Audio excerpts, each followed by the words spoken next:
All right, ladies and gentlemen, welcome back to another episode of the Mike Dinoraven Podcast, episode 77. We're 77 episodes into this. We've done a lot in the last 5, almost 6 months since the podcast made its return at the end of 2020. A lot of interesting people we've been able to talk to. Last episode was really cool for me, episode 76. If you haven't checked it out, please go do so. I spoke with New York Rangers legend, 1994 Stanley Cup champion Mike Richter, who, of course, was the goaltender for the Rangers from 1989 to 2003, helped them win the Cup in 94, made that legendary save on Pavel Bure in Game 4 of the Stanley Cup Final. We talked about that. We talked about what he's been up to since he retired in 2003. His career ended due to concussions. He talked about where he thinks player safety is at nowadays. He's a very smart guy, and he was a fantastic guest. Episode 77 is cool, and I'm going to shout out a mutual friend of both myself and my next guest, because as you guys know, Don Sadawi, retired NYPD bomb squad detective, was on the show previously as part of the miniseries Tales from the Boom Room.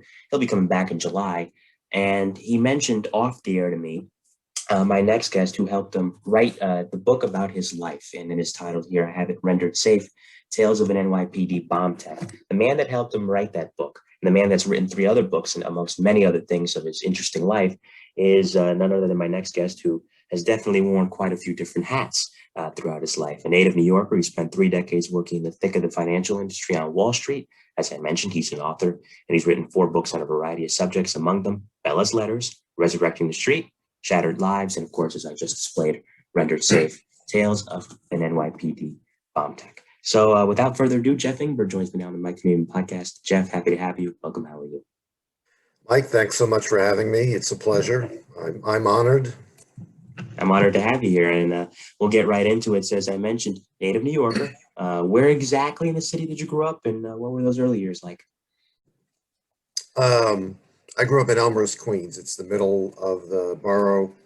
It actually has been in the news in the past year because it, in a sense, was ground zero for the pandemic, unfortunately, because there was a lot of action surrounding Elmhurst General Hospital, and I grew up literally a block away. So Elmhurst then was largely an Irish, Italian, Jewish neighborhood. It became, over the years, even more diverse, and years ago, I remember reading an article in the New York Times naming Elmhurst as the most diverse neighborhood in the city. So it's just a smorgasbord of ethnicities, and a very fun, interesting area still. I went to public schools. My parents were Holocaust survivors. They survived the Hungarian Holocaust, and I wrote a family memoir largely based on their lives. And they were extremely grateful for America, for America's freedoms, its safety, its opportunities. You know, we lived, to my mind, a lower middle class life, but you know, there was always a positive attitude about being grateful for being in this terrific country. My father was Orthodox. We attended an Orthodox temple. I went to Hebrew school 4 days a week. Went to services on Saturday. Didn't leave me a lot of time for other organized activities. And unfortunately, it kind of had the opposite effect on me. I went to Hebrew school and temple so much that kind of killed my desire to do that as I was an adult. So I really, it would probably mortify my father, were he alive now, to see it, but I'm sort of virtually non-religious. But, you know, back to growing up, we were close with my father's family. He had a large family, about half of his siblings survived, and most congregated on Long Island, so we were fairly close. Almost all had very traumatic war experiences. I had an uncle who barely survived Auschwitz. I had an aunt who barely survived Bergen-Belsen. So I didn't quite understand until I was obviously much older what they had gone through, but you had a sense of the unspoken that, you know, that they had been through horrible experiences. I had that sense even when I was very young. So it was a very modest upbringing. We didn't have a car. My parents never even learned to drive. we lived in a rent-controlled apartment. You know, eating out was a big deal. Taking vacation was a big deal. Though we did most summers go up for a few weeks to an area in the Catskills around Fleischmann's, New York, which was it was a small, sleepy town that would just grow enormously in the summer, mostly containing Eastern European Jews who would flock there to get out of the city. I never really much got away from the area. I couldn't afford to go away to college, so I went to Queens College, NYU Law, and even while I was in high school and college, I was working, worked for many years at the New York Public Library. So that's a quick run through, Mike. No, it's definitely an interesting background. We're talking with Jeff Ingber here in the Mike Maven podcast, former Wall Street watchdog, and of course, author to match as well. So, you know, some people know what they want to do from a very early stage in life. You know, they have that disposition to want to go into something. Other people find it much later as they get older and kind of, you know, adulthood confronts them head on. That's when they decide. So for you, you know, you ended up having this great career on Wall Street, which we'll touch on as we go along. But did you know that you wanted to do that early on, or was it something that just, again, came to you much later? Okay, much later. I had little sense of what I wanted to do, high school, college.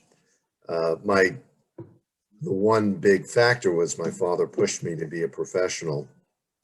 That was sort of a family joke, you know, you could be a doctor, a dentist, lawyer, CPA, kind of had to be one of those.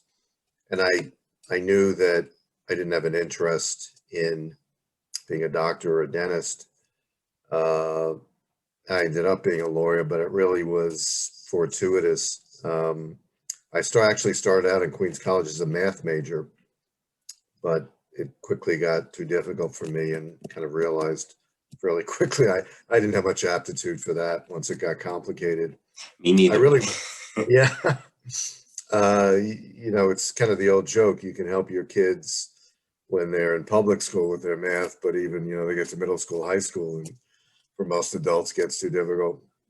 Yeah, I kind of knew, I guess I understood myself in the sense that I knew I loved to write and read, and I wanted to major in English, loved those courses, but I decided to major in something more practical, economics. And then it turned out it didn't matter because I went to law school and really your major doesn't matter. And even picking law over business was kind of chancy. I remember I'd gotten into Columbia Business School and NYU Law, both very good schools. Didn't know which one to pick. And then somebody gave me the advice, which was good, which was that a lawyer can go into business, but not vice versa. So being a lawyer gives you more flexibility, and that's why I ended up going to NYU Law. So being at NYU Law and also being at Queens College, I mean, listen, you learn a lot. I've talked about this on other podcasts before that, you know, being in college, I learned a ton. Even if it was a community college, it doesn't matter where you go, as long as your ears are open and your eyes, of course, are peeled too. You can pick up on a lot of lessons that can guide you for the rest of your life. So what would you say, even if you didn't work as a lawyer necessarily all that long, between NYU Law and Queens College, what would you say was the most important thing that you learned there that still guides you to this day? Yeah, I mean, as you say, college, if you allow it to be, can be a great experience in virtually any college. I totally agree, Mike.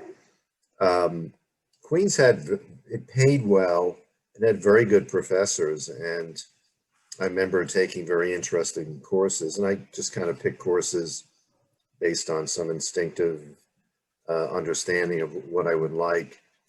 I actually think I ended up picking up some bad habits at Queens College because while there were good teachers, there wasn't a lot of academic rigor, at least not then.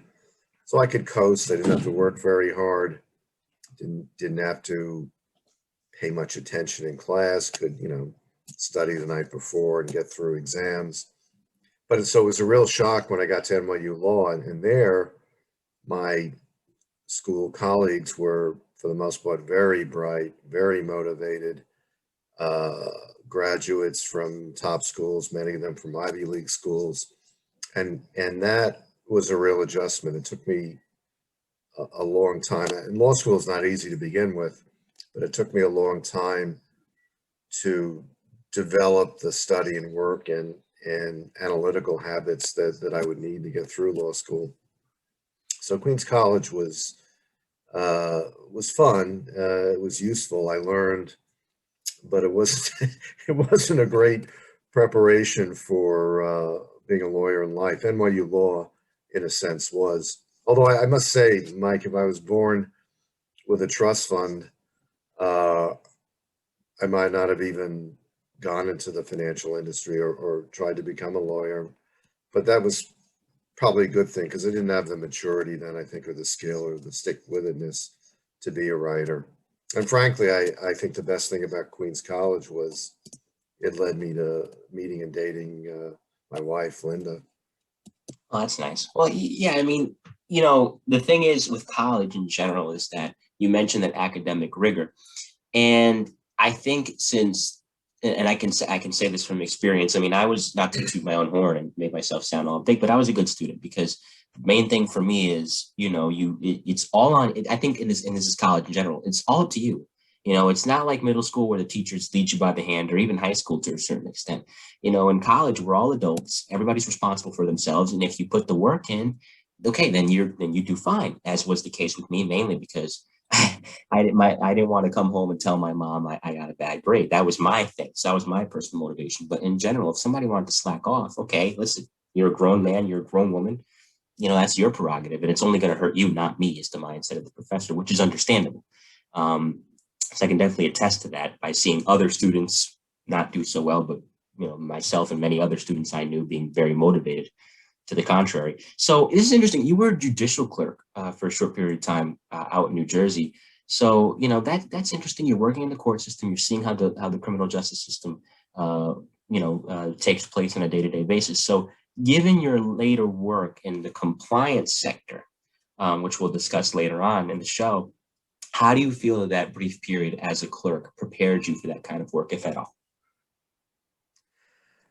Yeah, interesting question, Mike. I would also just something popped in my head about what we were just talking about. I went to college from 71 to 75, and it was sort of still in the hippie counterculture era. Yeah. And I think that was, I don't, whatever I did or didn't do ultimately is my responsibility, but it was a different time. People just, instead of going to class, the thing to do was to, on a nice day, was to, hang out in the yard and smoke weed and, BS with friends. And so it was just a different time. But anyway, to the judicial clerkship, looking back, frankly, I probably don't think I learned a lot of practical value about the law or compliance that year. What I think I learned a lot about was people. And I remember being struck during the clerkship year about the sleaziness of litigation. And I got to see both the civil and criminal sides because the judge I clerked for split the year. And it's kind of what but I really got to see it up close.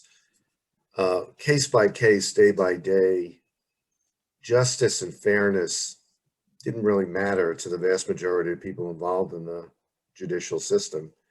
They were trying to win. They were trying to get the biggest fee they could. For clerical folks that were just trying to get through the day. Everything was kind of about gaining an advantage, winning at all costs. And that actually led me not to pursue litigation as a legal career. Matter of fact, I think the most balanced, the most judicial aspect of what I saw was, and what I was very impressed with, was the judge's consideration of how to sentence those found guilty. All that he took into account, the factors surrounding their growing up, their people would vouch for them or not vouch for them, the witnesses' statements, the victim statements. It was a very thoughtful, for the most part, balancing of interests centered around fairness and justice. I was also struck by how terrified most people were of going to jail for any period of time. It made me it made me realize I never wanted to do anything that would even remotely might lead me to to get in that situation. Yeah, it'll put you on the straight and narrow, for sure. And for me, hearing the stories, as you probably know, I interview a lot of retired members of the NYPD, specifically detectives, and hearing the stories of the people that they've locked up. The only people that don't fear the jail cell is somebody that's unfortunately grown accustomed to being in it, the career criminal. Those are the only ones that don't mind. And yeah, you definitely, it's not something that I want to familiarize myself with either. The interviews are fine, but beyond that, I'm good. I get So it. I'm with you there. And also, for nearly a decade, 1979 to 1988, you worked for 9 years now with the Federal Reserve Bank of New York in various roles. So around this time, and I'm curious to ask you about this because there was a financial crash in the late 80s. And around this time in the late 70s into the 80s, there was a crime wave. There was a lot that was going on in New York City that was negatively impacting the city. It was not too far removed from the fiscal crisis when you got to the Reserve Bank in 79. And of course, you got the crack wars that are starting to kick off in New York City that took a lot of lives in addition to that. So you being in the field as long as you have, how does a high crime rate affect the economy in a given city? Yeah, it certainly does. It drives away businesses, it drives away visitors, it puts a damper on nightlife. So it's a problem. And the 70s was a decade with a lot of local terrorism, Yep. as we know, and you probably talked about it a bit with Don Sadawi. I remember the 80s as it was kind of a tale of two cities. The beginning of the 80s was a very difficult period. The economy plunged. We had a deep recession. We had high unemployment. We had a rise in interest rates, and younger people. It's hard to imagine this, but you'd go for a mortgage. You could be paying 15, 16%. But things eased by the middle of the decade. There started to be a boom on Wall Street that carried through to the 90s. The real estate market shot up, unemployment fell down, inflation and rates fortunately dropped. But it was still a lot of crime, as you know. There was a lot of homelessness. I just remember, when Koch and Dinkins were mayor, that just seemed like a problem that we couldn't get rid of. But we ultimately did with Giuliani and Bloomberg.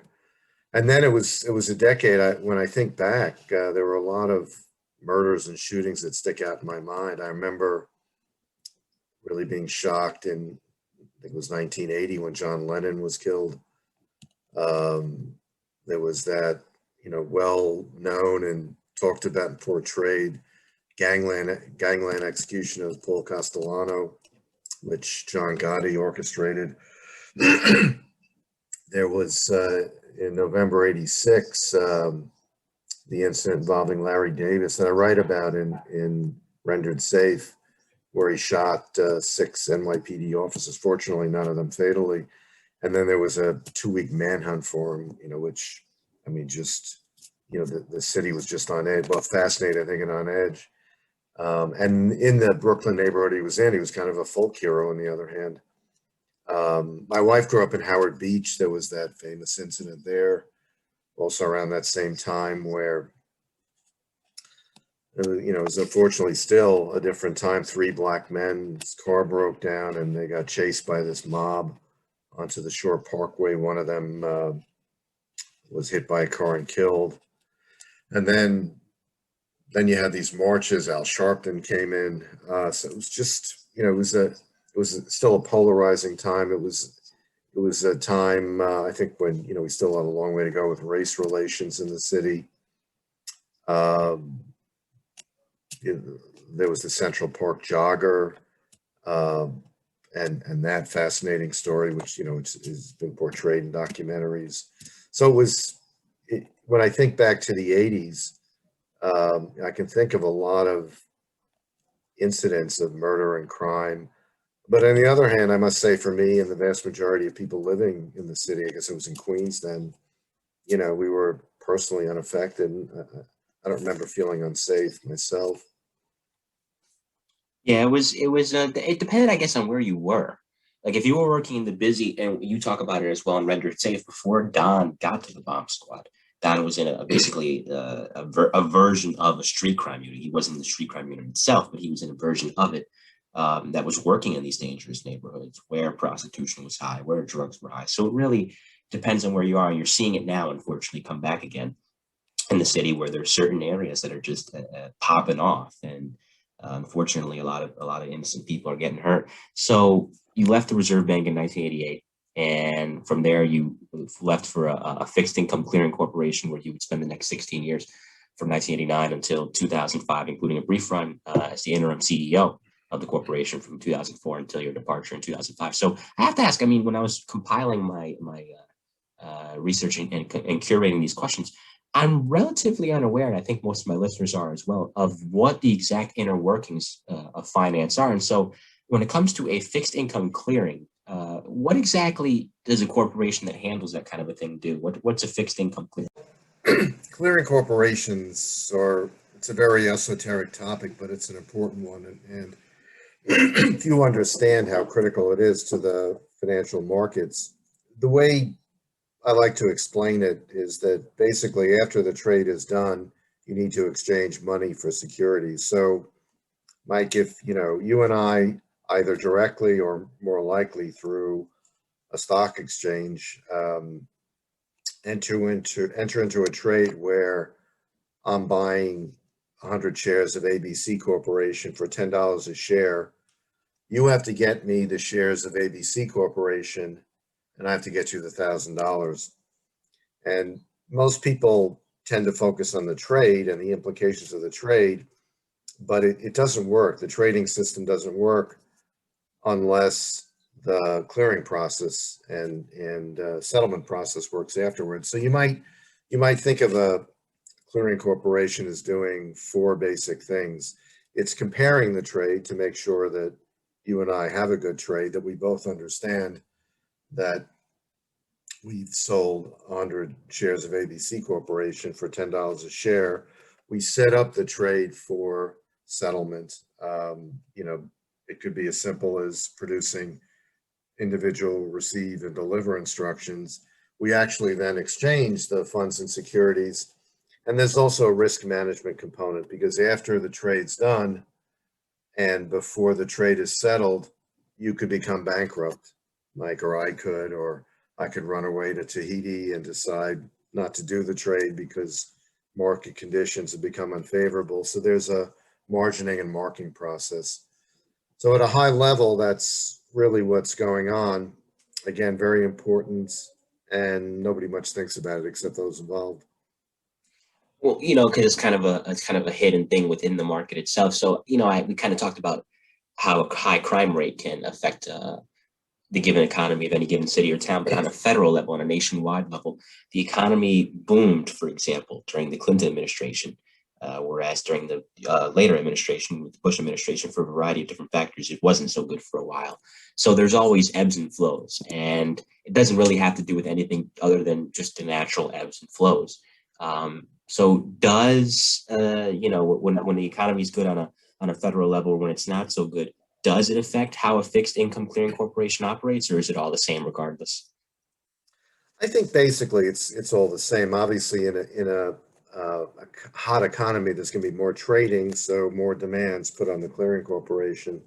The 90s were an interesting time because I think the introduction of the corporation that I joined, that was just starting out, GSCC, Government Securities Clearing Corp, really helped in its own little way in that economic boom.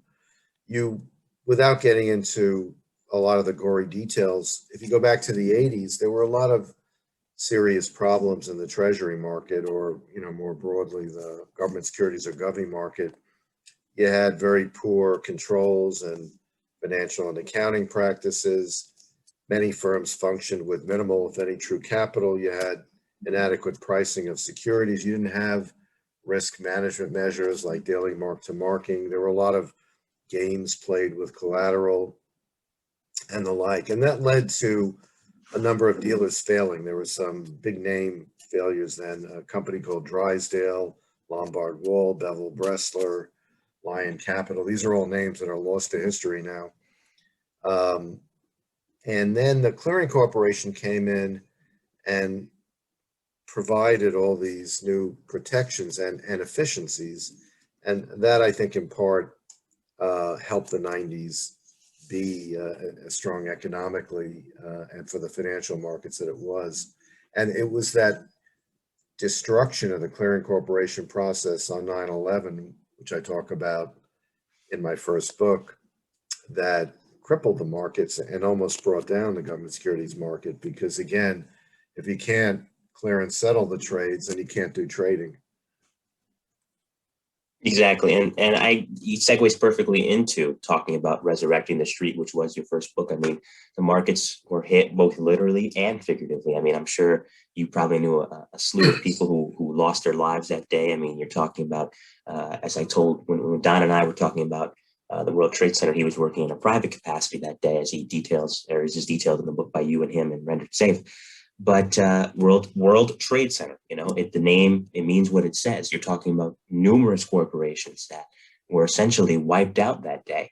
And now you're talking about, in addition to the tragedy of the lives lost, there comes that danger where the market's on the teetering point. And it was looking dicey, not just for the rest of 2001, but through 2002, through 2003, maybe even into a little bit 2004. Anybody that was living in New York and living in America, but especially New York, during their first couple of years after September the 11th, can tell you life was, it took a while to get back to normal. It was a dicey period. People were afraid of what was next, understandably. So was it these factors that inspired you to chronicle that in Resurrecting the Street? And really, just besides whatever factors may have played into writing Resurrecting the Street, just tell me what the inspiration was and what compelled you to want to document this in a book. You gave a good summary, Mike. I remember going back to the morning of 9/11. The Clearing Corp was located at 55 Water Street, which was, less than a mile from the World Trade Center. So it was a very scary morning. It was actually the only time in my life, I think, when I had this sense that I was going to die. At some point, I found myself. First, all my work colleagues, we came down, we were on the street trying to figure out what was going on. And I ended up wandering over to Pier 11, which was just a few blocks away. It's where the ferries come in and helicopters come by. And it was this horrid scene, the smell, the chaos. There was charred paper flying by. There were all sorts of rumors. And the sky was filled with this thick black cloud, and somebody was speculating that the Brooklyn Bridge wasn't there; it had been blown up. And you can't imagine all the rumors. But this cloud hung over Manhattan, and you kind of had this sense that all of lower Manhattan was going up in flames. So it was very scary for a few minutes. I remember turning and looking to the Brooklyn shoreline and trying to figure out if I could swim there, and thinking, there's no way. But then fortunately, some people made very good decisions, and the ferries began to arrive, and people started being ferried out, mostly to New Jersey. I had gotten, we used Blackberries, and I had gotten a message just before I was about to board a ferry saying that, American aircraft was in the sky, it was safe to come back. So I did go back. And that going back kind of enabled me to write the book, because I was there literally sleeping and working there for the rest of the week. But after the crisis died down, I just found myself choked with rage, and as you mentioned, Mike, most of the people on Wall Street knew colleagues who'd been murdered, friends, family members, and if I remember correctly, something like 3/4 of those who died who died in Lower Manhattan on 9/11 were in the financial industry. And the World Trade Center had a high concentration of financial firms. One example is a very lovely fellow named Steve Lilienthal, my sister's nephew. He was a 38-year-old bond trader at Cantor, up at the top of the Trade Center, the father of 4-year-old twins. I remember earlier that year, I was sitting next to him, my niece's wedding, and he just went on about his twins, and he and his wife were expecting, and then he was gone, and you didn't understand why. So around the first anniversary of 9/11, it kind of got in my head that it might be a catharsis in a way to write a book. And also, I felt that there was really little awareness of the crippling effect of 9/11 on the functioning of the U.S. markets. The core of you said it, Mike, the core of the story about 9/11 has to be the personal suffering and grief and loss of life. And there are other interesting adjunct stories like the planes, that were diverted to Newfoundland and other places. And, there have been books and even plays written about that. But there's very little awareness of what happened on Wall Street and all the harm. The markets basically shut down for the rest of the week. And the U.S. government securities market, the one that I was in, almost collapsed, as we mentioned, in part because the Clearing Corporation couldn't function. So it was a different time than now. It wasn't a remote world. So telephone lines were lost, and there was no water downtown, so you couldn't cool the computers. There was the infrastructure and communications ability downtown was destroyed, and you still had then, it's a very different world now, but you still had then most firms within a few block radius of each other in Lower Manhattan, and that infrastructure was critical. You also had many exchanges, Amex, the NYSE, the New York Board of Trade, all of whom closed down. So I remember I talked to my wife about the idea. She said, sure, go for it. I didn't even know if I could write a book. I'd never done it. So I drove over to a local Radio Shack, bought tape recorders, some audio tapes, and I began what would be about 5 years of interviewing people. I interviewed over 100 people, and I realized that it was even greater story than I thought. You had an industry where key officials had been killed and others couldn't be located. And it wasn't a time where you had backup sites. There wasn't a cognizance of, or if you had a backup site, it might have been in the building across the street. There wasn't this sense, and there's a great quote about 9/11, that our imaginations weren't good enough to prepare for this. There wasn't a sense that you could have this widespread destruction. You had a lot of critical data loss. There was trading done in the Govy market that morning that you couldn't just ignore, but the data on those trades was lost. And so there had to be a search to get it back, or some assumptions made. Employees fled. You had to convince them to come back to Lower Manhattan. You didn't know which firms could participate when the markets reopened.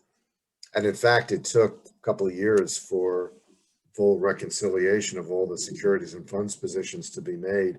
And also, Mike, what I found fascinating, what I tried to capture in the book, is that you had this unique combination of professional problems, deep problems with how to bring the industry back, but almost everybody was suffering from a human impact. Again, most everybody knew people who were lost. Many people, I remember stories, getting calls from people saying, my nephew just started working in the World Trade Center. Do you have any idea of whether I can find out, what happened to him, if he's still alive? So people had to, and a lot of people saw this, at least the second plane fly into the tower. Some people, I remember people coming into 55 Water utterly traumatized because they had seen someone fall from the Trade Center, or they had seen a body that had fallen. There's another great quote from an industry leader: "My generation missed Vietnam and wasn't used to having colleagues die." And it's really very true. You seem like a mundane, pretty little Tuesday, and then all hell broke loose in the way that it would if you went to war. And I think, Mike, you could look at 9/11 as a deliberate attack on capitalism, and on the free markets that are fundamental to our society and our way of life. It was really, uh, it's horrible to say it, but it was a very smart way, in a sense, of attacking America.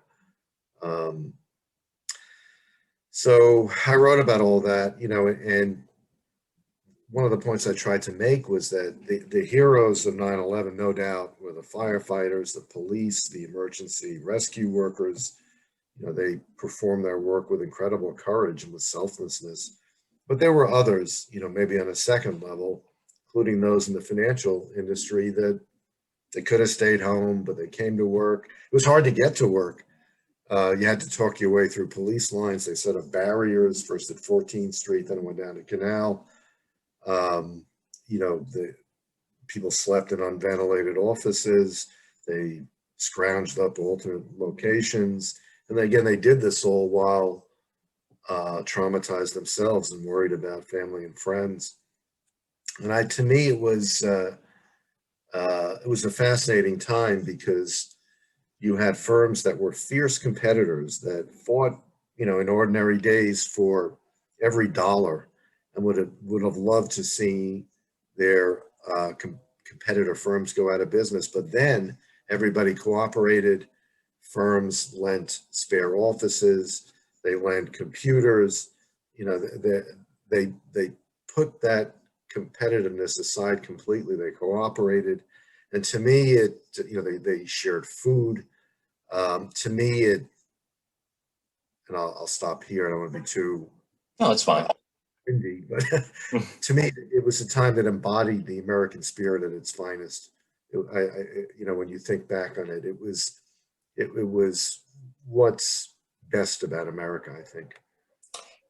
One thing that you'll find before I leapfrog off that point is that when anybody comes on this show, Jeff, they drive the boat. So whatever they want to say, I'm acting as the traffic cop. I'll get to a question here and there, but however long you want to talk for, it's your time. It's your platform. I'm just a backup. Appreciate that. No problem. No problem. That's for any guest. Whatever avenue you want to travel down, I'll follow you wherever you want to go. That's the beauty of a show like this. And it's true, because in the aftermath of something like that, I mean, I don't even think people who were working near or at the Trade Center when 93 went down, that obviously was a shock. But there's somebody that it was a bomb squad detective that I'd like to have on the show down the road. And that's Dan McNally, who worked very closely with Donnie. And he said, as someone who investigated 93, you realize just how small all of this makes 93 look, because as you said, it was a smart way to attack, and that here's the heart of the financial industry in America's, say what you will about Los Angeles, Chicago, or any other cities, essentially America's crown jewel city. And the crippling effect of it was felt for years afterward. But obviously there's the resilience factor too, which is why I wanted to ask you about Resurrecting the Street. So before I get back to your career as an author, a couple things about your financial career as well that I want to touch on. You were there for another crisis in different form in 2008, when there was the Great Recession there, which put a lot of people in a financial tailspin, and obviously made a lot of people uneasy about the market. So, I guess, and I imagine you get this question a lot, what were the factors that contributed to that particular recession, and what was it like working on Wall Street during that recession? Yeah, I was at Citibank during that time. I like to tell people I got to Citi at the wrong time. I got there in October 2006, and it was good and normal for a year, and then all hell broke loose, you might say. And Citibank, along with AIG, really were, to my mind, ground zero for the Great Recession crisis. Citi had to be saved repeatedly. I was a managing director, but I was not by any means a senior person in dealing with the issues at Citibank. I was more of an observer. But it was a very difficult time. Probably the worst thing for me was having to fire good people. I remember we had a office in Buffalo we called a Center of Excellence, which is kind of a euphemism for an office in an area where you can operate at much lower cost. I remember going up there and having to let go a few people, including a pregnant woman who broke down in tears. So,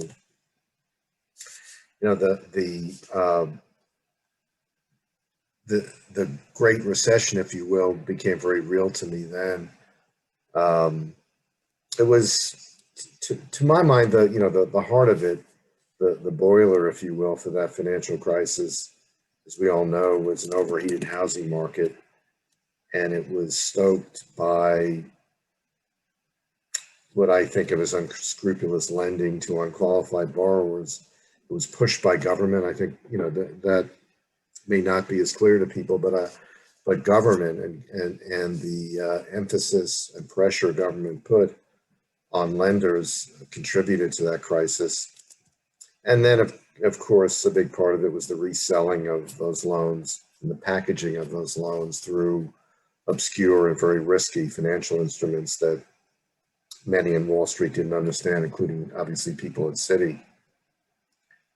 So I think that did lead to some good kind of reaction over the years, but it did it at great human cost.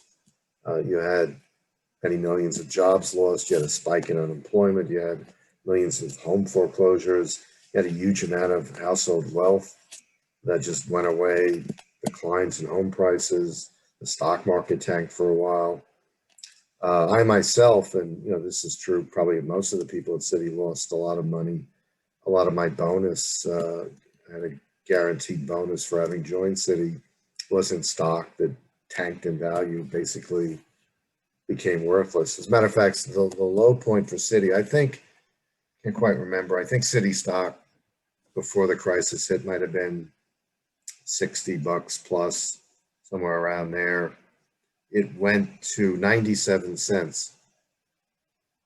And my friends and I, when we would go out for drinking, joked about writing a screenplay for a movie, and the title would be 97 cents. And I actually did write one of the screenplays I've written on spec is about the Citi financial crisis and some made up characters, but based on real characters. And I initially called it 97 cents, although I did change the name. But in any event, part of your question, Mike, is what were the lessons and how do we react to them? I think one lesson was that we couldn't live with this notion that global banks were too big to fail. That was the justification that lawmakers and government used to bail them out, that otherwise we would have had a planetary catastrophe. But that was criticized, and I think rightly so. So there are a lot of measures now put in place, including a ratcheting up of capital requirements and the stress tests to ensure that banks aren't too big to fail. They have ample cash reserves to stem a liquidity crisis. So I think for those reasons, the banking system's healthier and more resilient, much more so than it was then. There are measures in place to make sure banks aren't over leveraged. Capital leverage ratios are much stronger and they're, I think, much more closely monitored.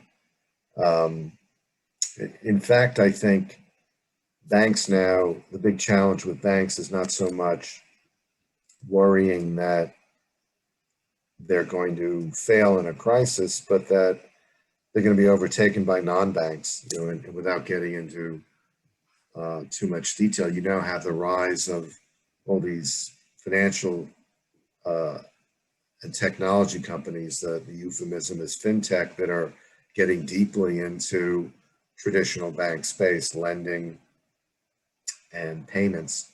So you have, Apple Pay and Google Pay and PayPal and Venmo and eBay, and you have similar firms going into lending. Quicken now, I think, is the largest lender in the United States. So I think the traditional banking model now, in a sense, is what you have to worry about. What's always troubled me, and I think it's troubled a lot of people, Mike, is that the whole notion of moral hazard wasn't addressed. The banks put themselves at risk and required government and taxpayer bailout, but Wall Street was really spared any real legal, economic, or political consequences of what I think of as reckless conduct. And while you might say that banks have cleaned up their act, you have recent examples like Wells Fargo with massive fraud there, and the setting up of millions of fraudulent accounts and the taking advantage of customers that came well after the end of the financial crisis. I myself think that, obviously since 2008, and even with the pandemic and the drop in the stock market post-pandemic, we've had this incredible run-up in the markets in the past 12, 13 years. And we haven't really seen a bear market. We haven't seen a financial crisis. It's difficult to know what the next crisis will be, but the markets always ebb and flow, and if a crisis will occur, it won't look like the last one, they never do, but something's coming, and so we need to learn from the lessons of 2008. I mean, I myself, if I had to guess, I think what we most need to worry about is a ramp up of inflation, and we haven't had inflation now in a long time, and younger investors don't have a concept of how ugly and difficult it is. You have to really go back 40 years, but it's scary and it's ugly, and maybe coming.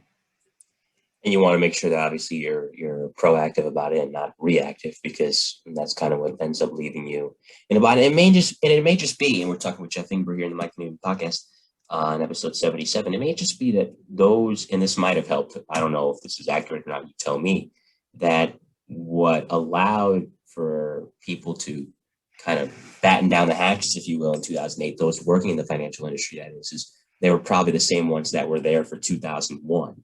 And although it was a much different crisis, they were battle tested. And so this wasn't something that, although concerning, was going to break them, because they had seen crisis before. Whereas somebody now has not been through something similar. So they're not as battle tested. That's very true, Mike. Yeah, I think the lessons of living through a crisis really help you. And, little things too, personally, ever since the Great Recession, I've never trusted the stock market. So while I know I have to be in it, logic tells me that I'm much more conservative than, and I have been over the years, than other investors, say, of my age. And that really helped me in March of last year when the market was tanking. And if I would have had most of my portfolio in stocks, I think I might have panicked and gone to cash, and or just not been able to sleep. But I was diversified enough that while it was troubling, I was able to get through without making any irrational financial decisions. Yeah, and that's something that I think is a credit to you and a credit to a lot of people. I mean, prudence is key, and I think a lot of people, at least within the people that I've asked, my inner circle, demonstrated a lot of prudence in the last year, and it's something that, of course, has benefited them now as the restrictions begin to ease somewhat. So before we dive deeper into your career as an author, I do want to touch on this, and without diving too deep into investigations and convictions, obviously, I don't want you to reveal anything that shouldn't be revealed. You've had a hand in uncovering some money laundering rings. Now, this is interesting to me because a money laundering ring, it's kind of like a drug dealer, right? Well, I remember seeing a tweet a while ago from the NYPD that they made a marijuana bust, and people, on social media, especially Twitter, people got really mad at them for that because they're thinking it's a harmless drug. But my thing is, and I think most people understand this, it may be, but the person dealing that so-called harmless drug is in all likelihood a very dangerous person that probably carries a gun or any other weapon and is looking to make sure that he or she has a firm grip on their territory. So similarly with money laundering, yeah, it's dirty money. And it's not, I mean, even though that's a big deal, it's not so much as that, as much as the people that are doing it are very dangerous people, members of drug cartels, members of the mafia. So uncovering stuff like that, how can you detect it? And how scary is it, or not scary, that's not the right word, but how important is it to make sure you investigate this without putting yourself out there too much so they can't find out about you and try to intimidate you? Yeah, no, I certainly agree with your perspective, Mike. I can't say, unfortunately, I wish I had some good war stories that I was personally involved in terms of money laundering that I could provide, but I can't say that I do. I was never in the role of an investigator. I was more an overseer of policies and procedures, and most recently, in the past 5 years plus, I've consulted for a company called Genpact, which provides anti-money laundering services to financial institutions. But I participate mostly through education and training.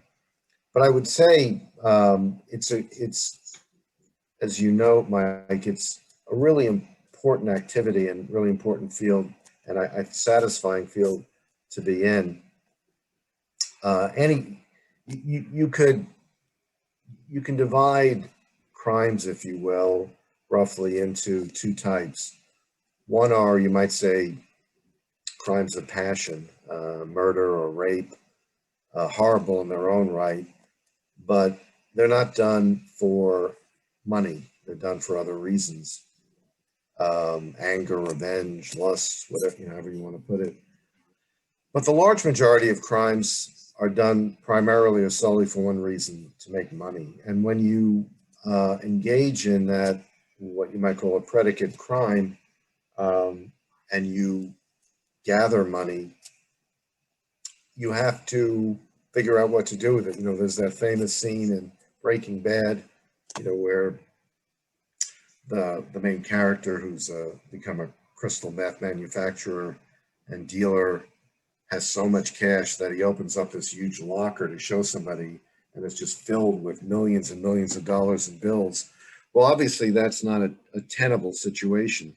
That money is subject to being lost or destroyed or stolen. So if you're in any way successful as a criminal and engaging in crimes that make you money, the flip side of that is you've got to figure out how to launder the money. And if you can prevent or help make more burdensome that money laundering process, that in turn hinders the ability of criminals to do their bad things. So I've kind of been involved as in AML for almost 20 years, and I've seen it grow in importance. It started out really in the late 60s as a measure to prevent drug dealers from going into banks, plopping down a bag of cash and saying, I want to open an account. And that, there was nothing a bank could do or needed to do, even though a bank teller or officer might understand that this is dirty money. He or she just had to accept it and set up the account. So there was a initial integral statute called the Bank Secrecy Act, which gave banks, it's actually a misnomer, it kind of should be the Bank Unsecrecy Act, but it gave banks an obligation to record and to ask questions about money. And that was the beginning of money laundering. And if you flash forward a half century later, it's become incredibly important. It's important to ensure the integrity of the financial system, to prevent a variety of crimes. It's now applied to trying to prevent terrorist financing, which, as we know, can be done with very small, terrorist acts can be done with very small amounts of money.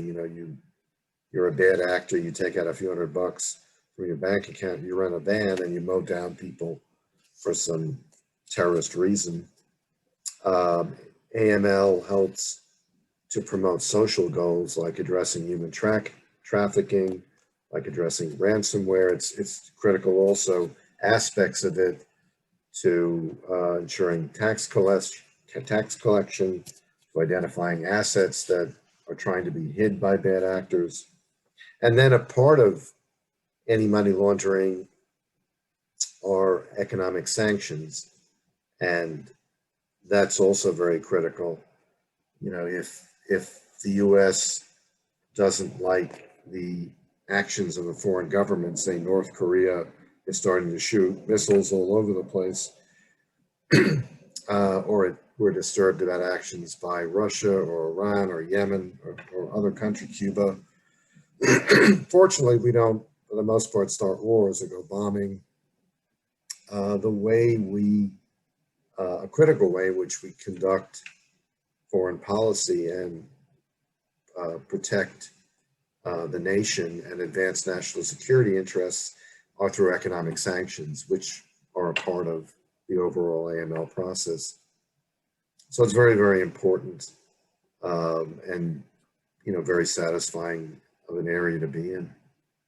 Yeah, I mean, it's definitely important to make sure that everything is on the up and up. And when it's not, I mean, hey, we just saw Bernie Madoff pass away. Look at the kind of damage that man did. Look at the trail of damage that he left behind, not just in terms of disrupting the market and shipping the market. He shipped so many people, and it even cost some people their lives. Of course, one of his sons, tragically committed suicide as a result of that scandal. So it's definitely good to stop people like that and actions like that in their tracks. So we talked about Bella's letters earlier. Now to dive into your career as an author and the inspiration behind it. But similar to the question I asked you in regards to Resurrecting the Street, this is a great tribute to your family and their survival.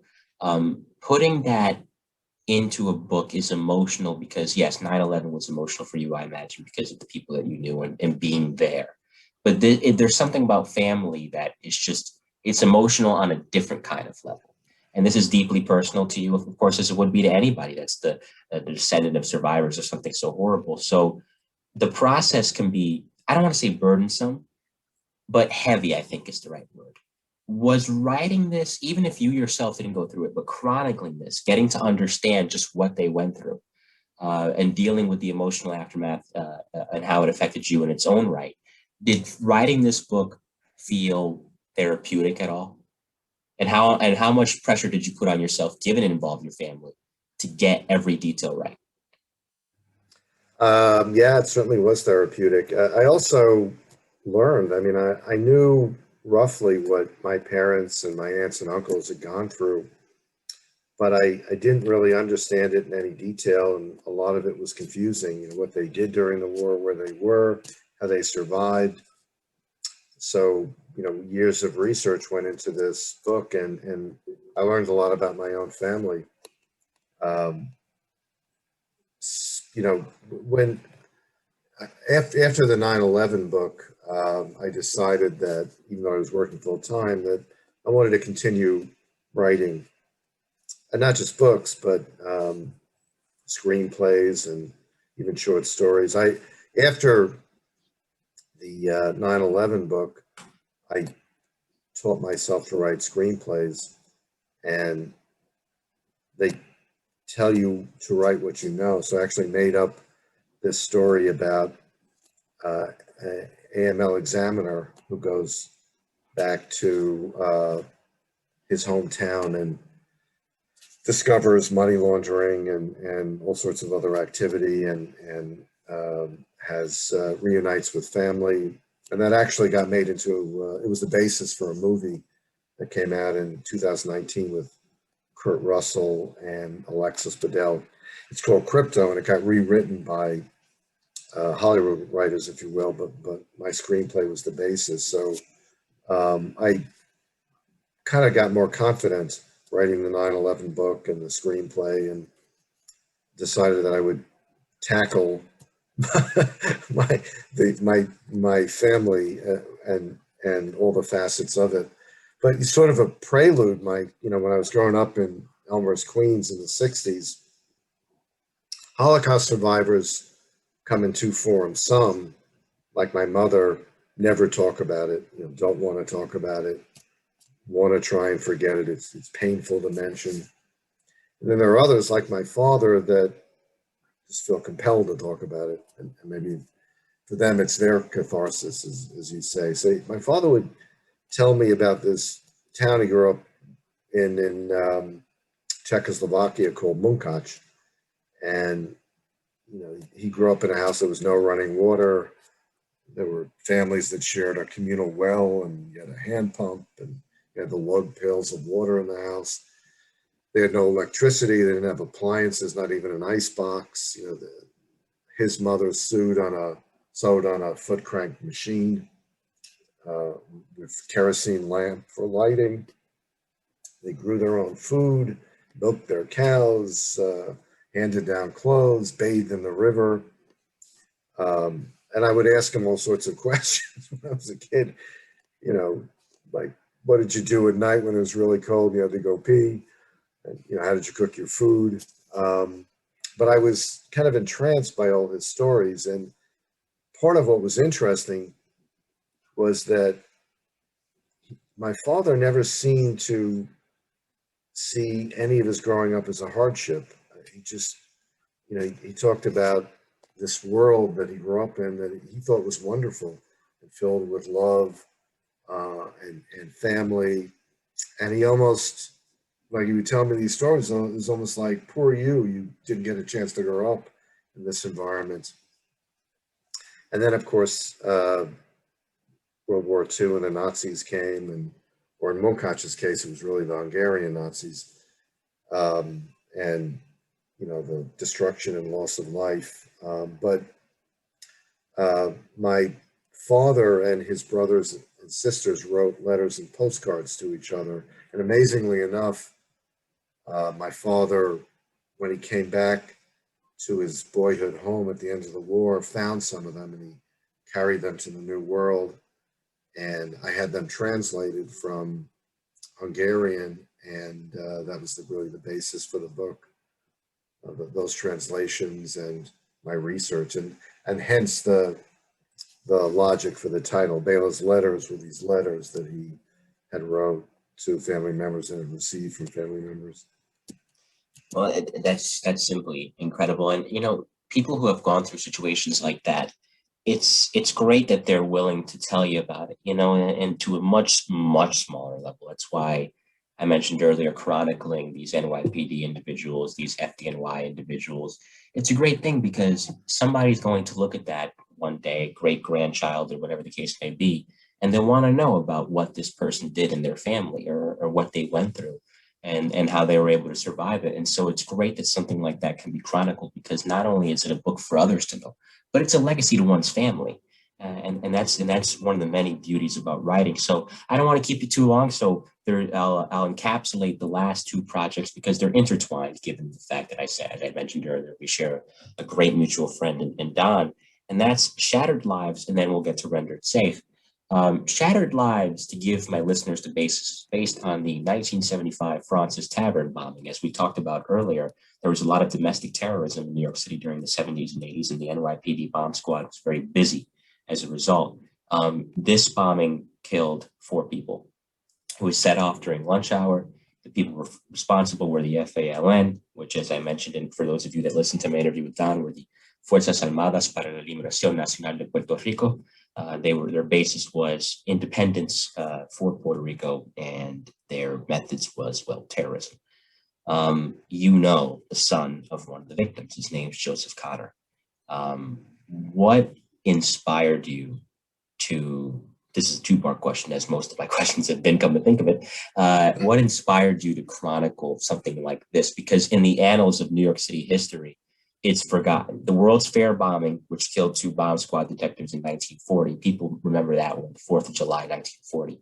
People remember, of course, what happened at the Trade Center in 1993. People obviously remember what happened in 2001, but this incident is largely forgotten. So what inspired you to want to relive it and take me through, of course, the process towards meeting not only Mr. Connor, but Don Sadawi. Yeah, actually, it's a good summary of the book, Mike. The way that I got into this project is rather mundane. I, excuse me, had stopped working full time and didn't have a current writing project and decided that I wanted one. I thought I would stay close to home. I'm a New York City kid, so I wanted to write about some important New York City event that hadn't much been written about or told. As you say, this hadn't been. And I remembered that bombing. I did some research, realized it was an incredible story for a number of reasons. You know, the hunt for the FALN. And the FALN, by many accounts, was the most active domestic terrorist group in U.S. history. It acted for almost a decade, planted hundreds of bombs throughout the country. There was also an interesting historical aspect. You know, there was a genuine independence effort and a high-minded one in Puerto Rico from, you know, the beginning of the 20th century. You know, of course, we acquired Puerto Rico after the Spanish-American War in 1898, and America, you might say, genuinely oppressed the island for many decades. So a genuine independence effort sprung up. There was a particular man, Pedro Albizu Campos, who is a giant in Puerto Rican history and was really persecuted by the U.S. government, including J. Edgar Hoover and the FBI.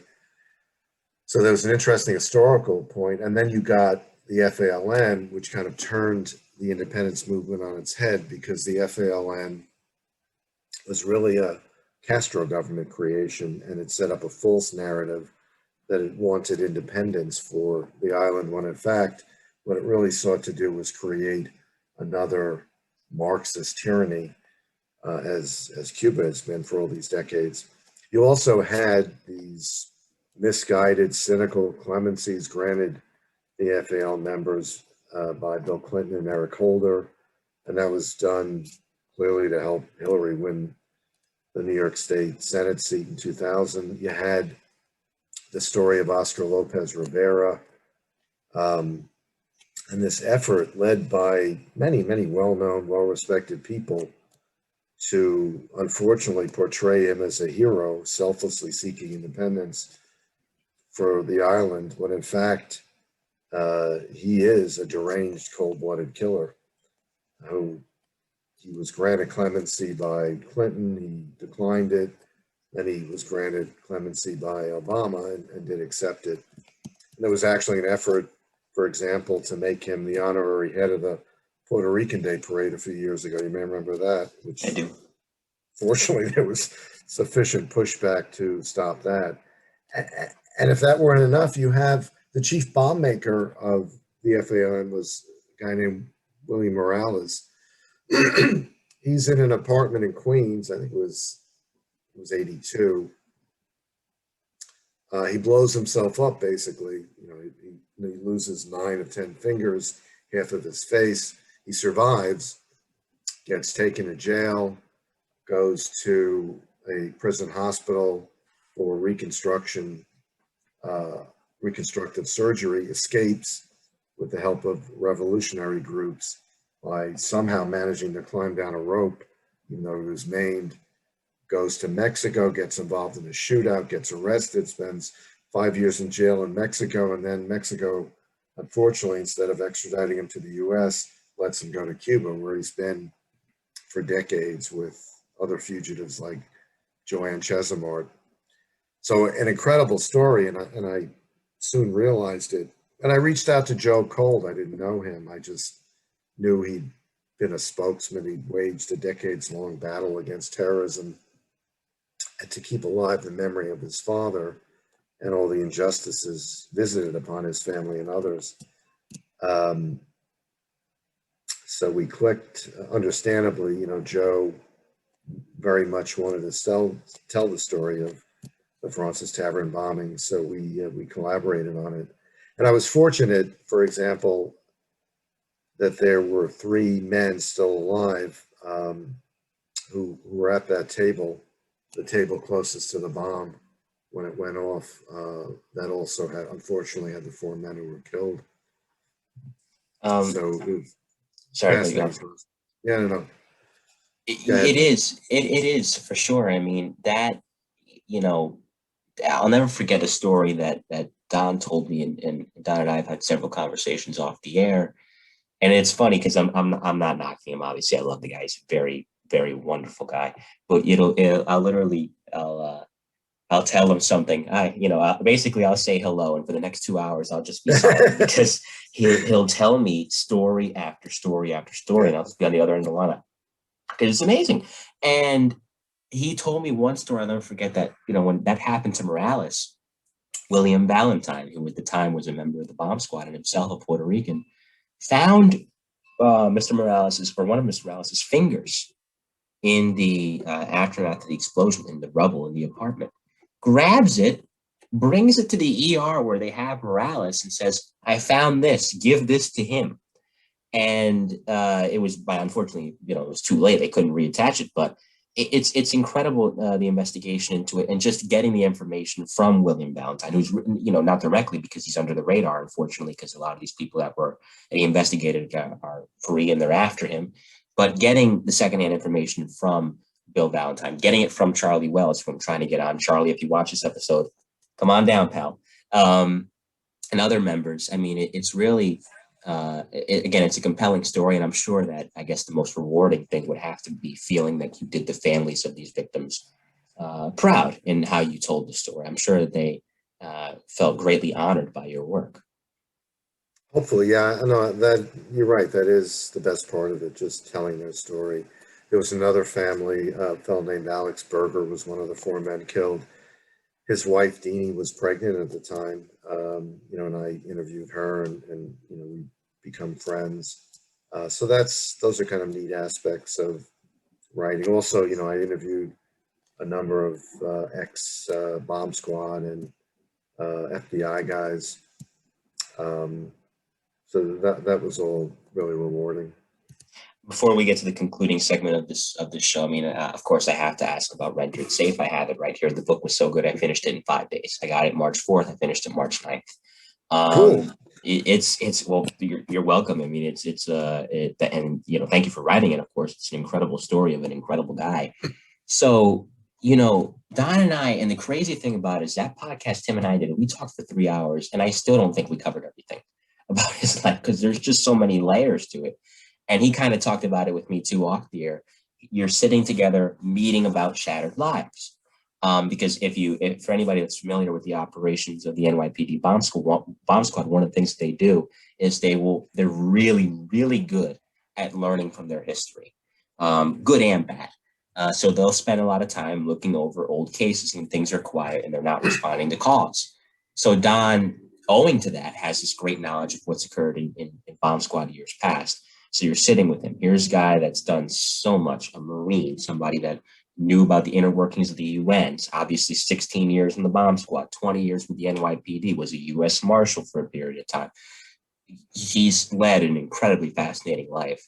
So what was it like learning about his life, and what was it like finding the different people he worked with to tell it, to confirm some of these really too good to be true stories that are true? It was fun. It was a lot of fun, and it was it was fascinating, and it wasn't as depressing as the Shattered Lives project.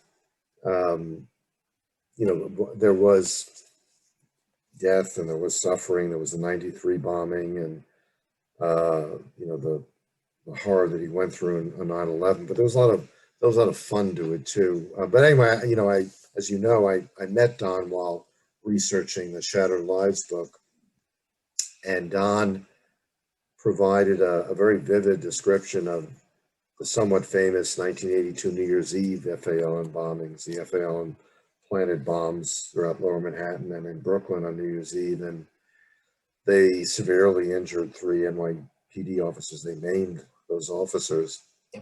So in talking to Don, I realized he had a fascinating life as you've described. He also, he's got a comprehensive knowledge of the bomb squad, and bomb squad's, kind of a sexy topic. It's a very good power of recall. Cops are known to be good storytellers. I think Don's on the high end of the spectrum. Oh He yeah. could not only relate events, but he would provide the emotional and historical context.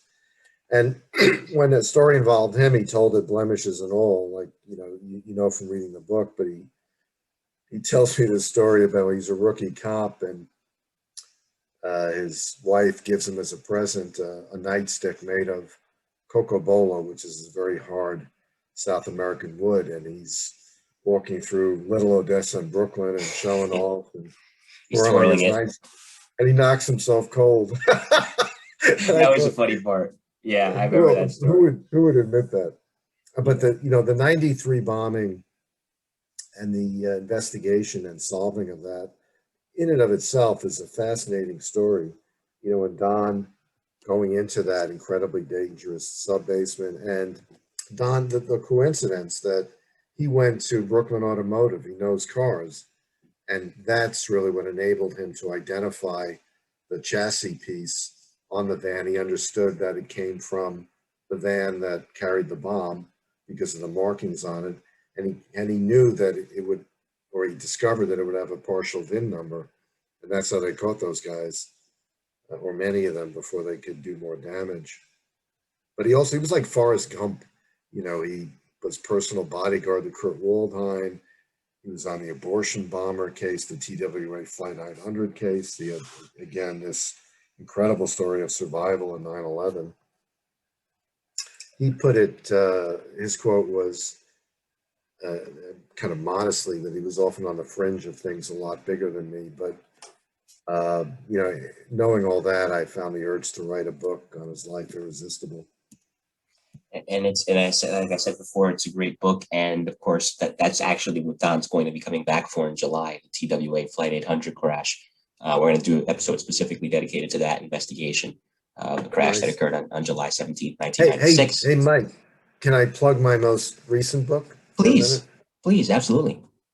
So I decided, my wife pushed me that, why don't you write a book that doesn't involve death and misery?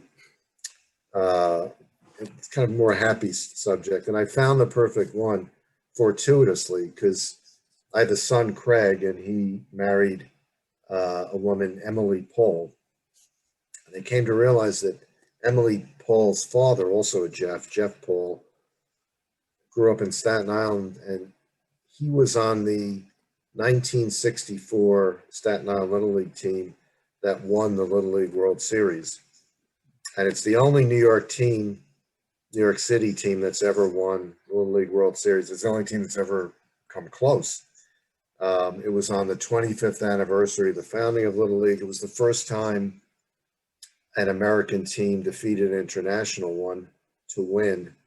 In that case, a team from Monterrey, Mexico.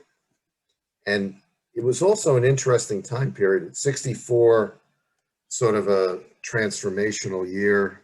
Many people describe it as the year we went from American innocence to, the true 1960s and the revolutionary years. And it was the year Staten Island fundamentally changed. Staten Island, even though it was literally part of New York City, if you went there then, it was more like, being in Kansas.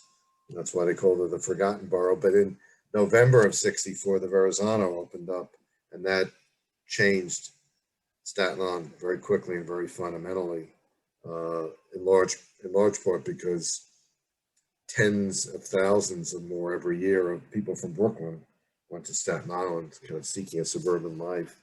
But it was a fascinating story. They were the only kids to ever get it. They got a ticker tape parade. They were the only kids ever to get one down Broadway. They mingled with the great celebrities of the day, like Lucille Ball, and the baseball icons like Casey Stengel. So it was a neat story. So I'm just in the process of publishing it now. Well, I'm glad you plugged it. I'm a big baseball fan myself. I'm a huge Yankee fan. So specifically, so yeah, I'll have to buy that book when it's released. Let me know, and I'll definitely buy it. Sounds like a really interesting topic. And so we want to get now to the concluding segment. I'm very grateful that you've spent some of your time and taken some time out of what's I'm sure a very busy schedule to talk with me. It's now time for the segment of this podcast called Rapid Fire. It is 5 hit and run questions from me, 5 answers from you. Are you ready? I think I am. All right. So first, funniest colleague in your years in the financial industry that you ever worked with. Funniest colleague. Boy, that's a hard one. I mean, I could give a name. Somebody comes to mind, Steve Jakovsky. But it was a time when humor was rampant, and it was a time when when I got into the business where you could tell jokes, you could tell sexist jokes, you could tell vulgar jokes. I Things that remember wouldn't fly when. today. Oh no, I remember when the internet and email first started. We would send the most vulgar cartoons to each other by email. Then you congregate around somebody's desk and look at it. It was a very different time. But people in general were a lot more funny than they are now, in part simply because you could be then. Yeah, you can get away with a lot more back then. So second and third questions are interesting because it corresponds to your work as an author. Second hardest thing about writing a book? It's a very long process if you want to do it well. It's a multi-year process, so you've really got to stick with it. There's writing, there's rewriting, and most of the writing is rewriting and editing. Yeah. You've got to have it proofread. You need readers. Obviously, you have to get it published by yourself or through somebody else. You need to market it a bit. There aren't many shortcuts, and there are, in this age of self-publishing, millions of books come out each year. It's very hard to distinguish your book. So it's a long, arduous process that you only really embark on if you love to do it, because I think it is so long and arduous. So that segues perfectly into the third question. Easiest thing about writing a book? Well, I love to write. It's your passion when you lose yourself in it. I try and write a little bit every day. And it's one of the things I look forward to. It's a time-consuming hobby, so I had to give up other stuff. I stopped playing golf, for example, because golf eats into your time. Like you, I'm a big sports fan, but I watch sports much less. Me too. Because that also eats into your time. Yeah, these days life has gotten busy to where, I mean, listen, I was watching the Knicks game last night. Unfortunately, got my heart broken, but hopefully they get him back on Wednesday. But I haven't really had the time, and I guess it's a good thing because, I mean, hey, if your life's not busy to a healthy extent, then you gotta find some way to keep yourself occupied, especially now when the restrictions haven't quite lifted yet. So fourth, if not for the finance field, what other career could you have seen yourself pursuing? I've thought about that over the years. I have very limited interests, and I'm really lousy at most things. So I think I would have loved to have been a historian. I love history. I love reading about it. I for the past 3 years, I've been, or four, I think, I've been reading through the presidents, books about the presidents, and really enjoying it. In each of the books that I write, I tend to put in history, even when I might not need to. So I think being a historian, I'd pick. And fifth and finally, knowing what you know now, if you can go back in time and give advice to a younger version of yourself, what would you tell young Jeff Ingber? A couple of things come to mind. One is to stop and smell the roses more. Something my wife has pushed me to do. I'm someone who tends to be very driven to accomplish. So I think at times I lost sight of the beauty and meaning of the journey. And then there's also, I didn't get this advice personally. I got it through reading, but I think my favorite piece of secondhand advice was Steve Jobs, the Apple founder, gave a commencement speech in the early 2000s. I think it was at Stanford, and there's a quote from that speech that I've always loved and passed on to people. Your time is limited, so don't waste it living somebody else's life. Don't be trapped by dogma, which is living with the results of other people's thinking. Don't let the noise of others' opinions drown out your own inner voice. I've loved that. I've tried to live by it. I think, Mike, you do. You clearly are following your passion, and I think there's real wisdom there. Thank you. And that concludes what's been a very fun episode of the Mike Gaming Podcast. I call us, the running joke I've begun to have with the show, Jeff, is that I call this show the Swiss Army knife of podcasts, because week to week I could be talking with anybody. I'm not picky. Like last week, here I am talking with Mike Richter. And now, who's a great hockey player, a really smart guy to imagine. Here I'm talking with an author and somebody that worked on Wall Street for 30 years. So you mentioned your newest book. Before we go, I usually let my guests promote themselves and then I promote myself. You mentioned that new book that you have on the way. What other projects are you working on that you might want to share?